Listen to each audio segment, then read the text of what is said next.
Hello friends, welcome to Akarsha entertainments. ఈనాటి మన ఎపిసోడ్లో మనం వినబోతున్నాం సాయి పవన్ హేమంత్ విలవర్తి గారు రచించిన ఇది ఈ భైరవుడి కథ.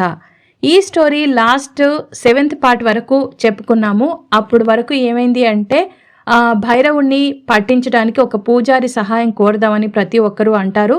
సో ఆ ఊళ్ళో ఉన్న 4 కుర్రాళ్ళు పూజారి దగ్గరికి వెళ్తారు. అంటే భైరవుడి ఆత్మని బంధించి అతని బారి నుండి ఊరిని కాపాడుకోవాలని డిసైడ్ అయిపోయి ఆ 4 కుర్రాళ్ళు ప్రెసిడెంట్ గారు చెప్పడంతో పూజారి దగ్గరకు వెళ్తారు. ఈ విషయము మళ్ళీ భైరవుడికి కూడా తెలిసిపోతుంది. మీరందరూ పూజారి దగ్గరికి వెళ్తారా? వెళ్ళండి, ఎవడు నన్ను ఏం చేయలేడు అని చెప్పి గట్టిగా నవ్వుతూ అందరితో అంటాడు భైరవుడు. కానీ ఈ 4 కుర్రాళ్ళు మాత్రం తెల్లారవగానే పూజారి దగ్గరికి వెళ్ళి కలుస్తారు. ఆ తర్వాత ఏమైందో ఈనాటి మన ఎపిసోడ్లో చూద్దాం. ప్రతి ఒక్క ఎపిసోడ్ కూడా కొత్తగా వినేవాళ్ళు ఎవరైనా కానీ దయచేసి ప్లేలిస్ట్ని ఫాలో అవ్వండి. అక్కడ మీకు టోటల్ ఎపిసోడ్స్ అన్నీ ఉంటాయి. నా ఛానల్లో వచ్చే మిగతా స్టోరీస్ అన్నీ కూడా ఉంటాయి. కాబట్టి ఒకసారి మీరు ప్లేలిస్ట్ని ఫాలో అయితే మీకు అంతా తెలిసిపోతుంది. సో లెట్స్ స్టార్ట్ ఇది ఈ భైరవుడి కథ పార్ట్ 8. ఏంట్రా, నన్ను వదిలించుకోవాలి అని పూజారి గారిని పిలవాలి అనుకుంటున్నారా? పిలవండి అని అంటాడు భైరవుడు గట్టిగా నవ్వుతూ. తాను కాదు, ఎవ్వరు వచ్చినా నన్ను ఏమీ చేయలేరు, వచ్చిన వాళ్ళు ప్రాణం పోవడం తప్ప అని మళ్ళీ గట్టిగా నవ్వుతాడు భైరవుడు. ఒక 4 కుర్రాళ్ళు కలిసి ఆ పూజారి దగ్గరకు వెళ్తారు. ఆ పూజారి గారు వీరి రాకను ముందుగానే కనిపెట్టి, వచ్చారా, రండి, మీకోసమే ఎదురు చూస్తున్నా. పూజకి అలాగే ఆ భైరవుణ్ణి అంతం చేయడానికి కొన్ని వస్తువులు, పూజా సామాగ్రి కావాలి, అవి తీసుకుని వెళ్దాం అని చెప్పి పక్కనే ఉన్న పాడుబడిన గదిలోకి వెళ్లి రుద్రాక్షమాల అలాగే కపాల కర్ర తీసుకుని వాళ్లతో కలిసి బయలుదేరతారు పూజారి గారు. కొంత దూరం వెళ్ళాక ఒకచోట బండి ఆపమని చెప్పి చెరువులో నుండి నీళ్లు తీసుకుని తన మరచెంబులో పక్కనే ఉన్న గరికను, తులసి ఆకులను తెంపి తన సంచిలో వేసుకుని వాళ్లతో కలిసి ప్రయాణమయ్యి భైరవుడి ఆత్మ ఉన్న ప్రదేశానికి వాళ్లంతా చేరుకుంటారు. మీరు వెళ్లి ఊళ్ళో ఉన్న వాళ్ళందరినీ తీసుకొని రండి అని పూజారి గారు ఒక 2 పంపుతారు. మిగతా 2 తనకి సహాయంగా ఉండమని చెప్తారు. 4లో 2 ఊళ్ళో ఉన్న జనాలందరినీ తీసుకుని రావటానికని చెప్పి అక్కడికి వెళ్తారు. కాసేపట్లో ఊళ్ళోని జనమంతా అక్కడ పోగైపోతారు. ఈలోపు ఇక్కడ ఉన్న వారి సహాయంతో ఆ పూజారి గారు ముగ్గు వేసి ఒక నల్ల లేత మేక పిల్లని, ఒక నల్ల కోడిని తన ముందు పెట్టుకుని ఆ భైరవుడిని ఆవాహనం చేసుకోవాలని పూజలు మొదలు పెడతారు.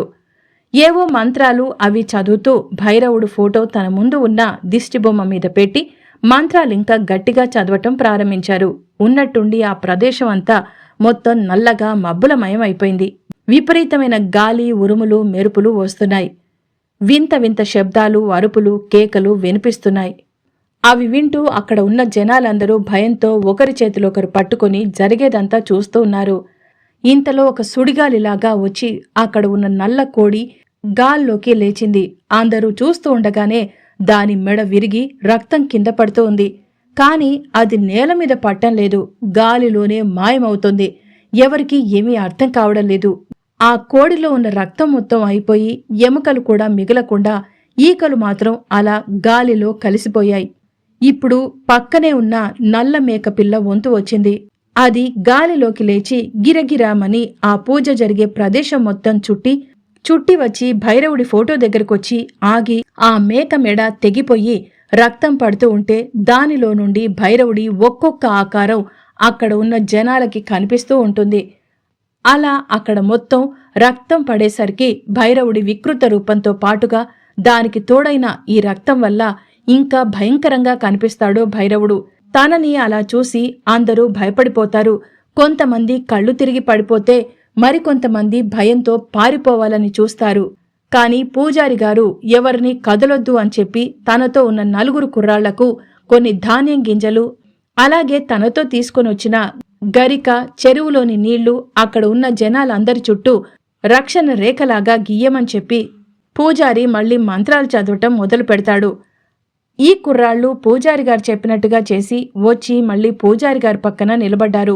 ఇప్పుడు వారు కూడా పూజారి గారితో కలిసి ఉన్న సమయంలో వాళ్ల చుట్టూ మంటలు అలుముకున్నాయి.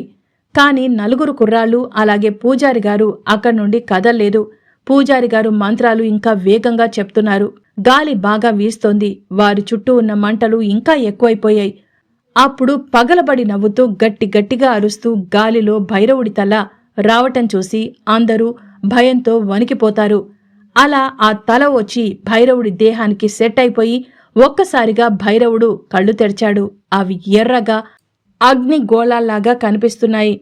భైరవుడి వికృత రూపం చూసి అక్కడ ఉన్న ప్రతి ఒక్కరూ భయపడిపోతూ ఉంటారు. భైరవుడు మాత్రం అక్కడున్న అందరినీ కూడా కోపంతో చూస్తూ ఊగిపోతూ ఉన్నాడు. That's all for today. పూజారి గారు భైరవుడి ఆత్మని బంధిస్తారా లేదా? భైరవుడు గెలుస్తాడా? పూజారి గారు గెలుస్తారా?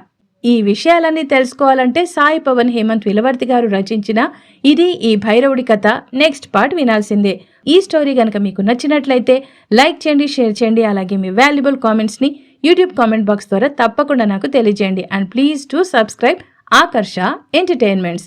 మరో ఎపిసోడ్తో మళ్ళీ మీ ముందుంటుంది మీ Saritha. Until then take care and have a nice day.